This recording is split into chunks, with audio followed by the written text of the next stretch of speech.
Hello friends, all-rounder रुपालीमध्ये आपले खूप खूप स्वागत आहे. मी आज पालक पराठे करणार आहे. मी सर्वप्रथम इथे पालक स्वच्छ धुवून घेतलेली आहे.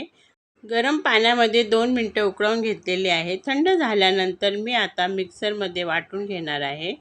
त्यामध्ये मी अर्धा चमचा जिरे घातलेले आहे, 1 इंच आलं, 4-5 लसूण पाकळ्या, 2 हिरव्या मिरच्या घातलेल्या आहे. आता मी हे वाटण करणार आहे. इथे मी गव्हाचे पीठ घेतलेले आहे. त्यामध्ये मी ही पालक प्युरी घालणार आहे. त्यामध्ये लाल तिखट, गरम मसाला, हळद आणि चाट मसाला घालत आहे. त्यानंतर 1 चमचा तीळ घातलेले आहे. ओवा असा हातावरती क्रश करून घालणार आहे. त्यानंतर थोडेसे जिरे घालणार आहे. चवीनुसार मीठ घालणार आहे. यामध्ये बारीक चिरलेली कोथिंबीर घालणार आहे. हे सगळं मिक्स करून आपण आता पीठ मळून घेऊया. ना जास्त जाडसर किंवा जास्त सैलसर मळू नये. आता आपण ह्या कणिकला थोडेसे तेल लावून 5-10 मिनिटे ठेवून देऊया. आता आपण पराठे करायला घेऊया.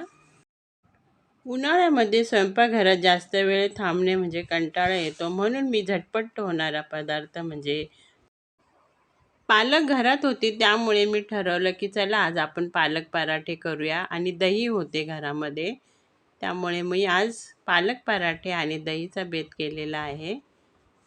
आता मी इथे पराठे लाटून घेत आहे.